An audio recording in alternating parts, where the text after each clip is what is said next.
Hello everyone. तो student कैसे हैं आप सभी? आई होप आप सभी अच्छे होंगे। स्टूडेंट आप सभी के लिए एक इन्फॉर्मेशन है।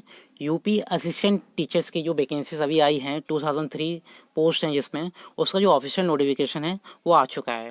ठीक है, तो इस वीडियो में आपको जो भी ऑफिशियल नोटिफिकेशन है उसके बारे में डिटेल में बताया जाएगा। अगर आपको किसी भी तरीके से कोई भी डाउट हो तो आप कमेंट सेक्शन में कमेंट करके पूछिए। और स्टूडेंट इस वीडियो को स्टार्टिंग से लेकर लास्ट तक देखिए, जिससे जो भी नोटिफिकेशन के रिगार्डिंग इंपॉर्टेंट इन्फॉर्मेशन है वो आपको अच्छे से क्लियर कट समझ में आए। तो सबसे पहले हम बात करते हैं स्टार्टिंग से। और for the discipline for art, commerce, humanities, education, law, social science and science. तो इस सब्जेक्ट्स के अलावा और अदर सब्जेक्ट क्या है? लैंग्वेज है, लाइब्रेरी साइंस है, फिजिकल एजुकेशन है, जर्नलिज्म है एंड मास कम्युनिकेशन है।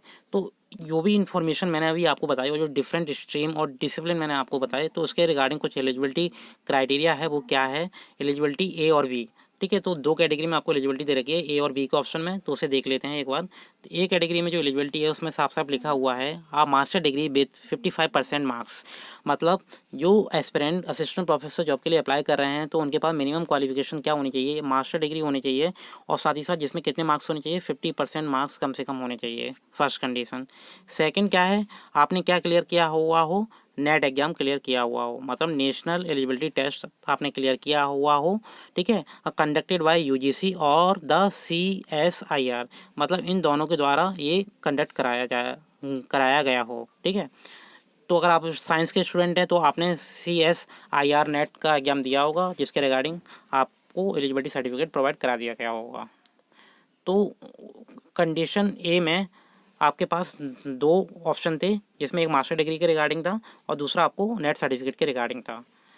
तो स्टूडेंट इस वीडियो को आप पॉज करके जो डिटेल इन्फॉर्मेशन है उसे रीड आउट कर सकते हैं। जो इम्पोर्टेंट इन्फॉर्मेशन थी वो मैंने आपको बता दी है। इसके बाद अगर आप PhD डिग्री पहले से कंडक्ट या आपने कंप्लीट कर ली है तो उसके रिगार्डिंग आपको प्रोविज़न अलग से दिए गए हैं।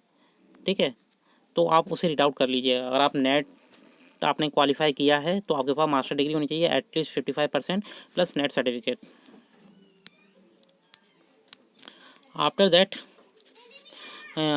एक नोट दे रखा है जिसमें लिखा है net, slate and set shall also not be required for such master program in discipline for which net, slat and set is not conducted। मतलब डिफरेंट जो डिसिप्लिन है जिसमें जो नेट है, स्लेट है और सेट एग्जाम कंडक्ट नहीं कराया जाता, तो उस कंडीशन में नेट सर्टिफिकेट की एलिजिबिलिटी नहीं है, मतलब नेट की रिक्वायरमेंट नहीं है, आपके पास मास्टर डिग्री से भी काम चल जाएगा।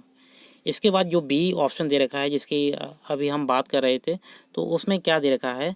The PhD degree has been obtain from the foreign university और institutions with a ranking among top 500 in the world ranking और world university ranking at any time by any of the following.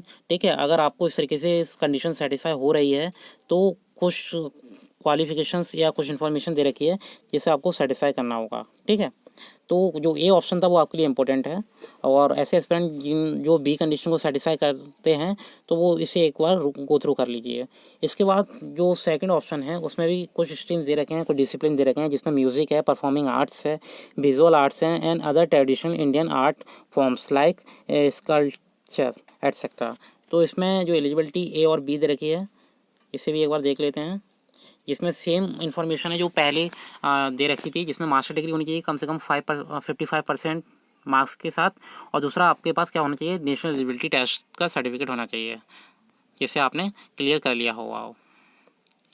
और ऐसे aspirant जिन्होंने 2009 और 2016 से पहले अपनी PhD या MPhil डिग्री कंप्लीट की है तो उनके रिगार्डिंग नेट के रेफरेंस में क्या प्रोविजंस हैं वो उनके पता भी है। और अगर आप एक बार और उसे अंडरस्टैंड करना चाहते हैं तो आपको क्या करना है? Just pause the video and read this important instructions.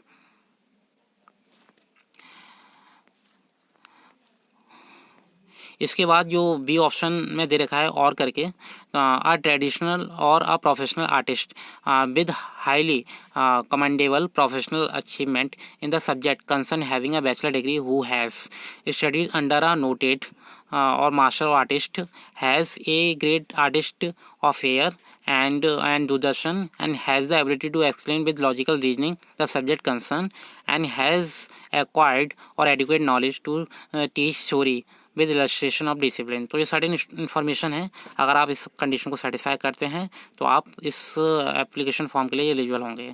और relaxation of marks at post graduation level, तो आपको पता है जो रिलैक्सेशन कैसे है। और reservation of 5% shall be allowed at the master level for the candidate belong with the category of SC ST और OBC, मतलब जो SC ST OBC से हैं उन्हें तो 5% का जो रिलैक्सेशन है वो मिल जाएगा। साथ ही साथ relaxation of 5% shall be provided to the PhD degree holders who have obtain their master degree prior to 19 सितंबर 1991। अगर उन्होंने इस टाइम पीरियड से पहले अपनी डिग्री कंप्लीट की है तो 5% का रिलैक्सेशन उन्हें भी मिल जाएगा। ठीक है। A relevant grade which is regarded as equivalent of 55% wherever the grading system is followed by a recognized university at least or at the master level shall also be considered valid। तो student ये एक important information थी regarding a notification for the UP assistant professor jobs. तो I hope student आपको ये notification अच्छे से clear हो गया होगा। अगर अभी भी आपको किसी भी तरीके से डाउट है तो आपको करना क्या है, जस्ट कमेंट सेक्शन में कमेंट करना है, आपको इमीडिएट रेस्पॉन्स कर दिया जाएगा। Student if you like the content and this video, और अगर आप चाहते हैं कि जो टाइम से नोटिफिकेशन है आप तक पहुंच जाए तो आपको क्या करना है, just subscribe the channel and press the bell icon of this channel। Thank you, bye bye।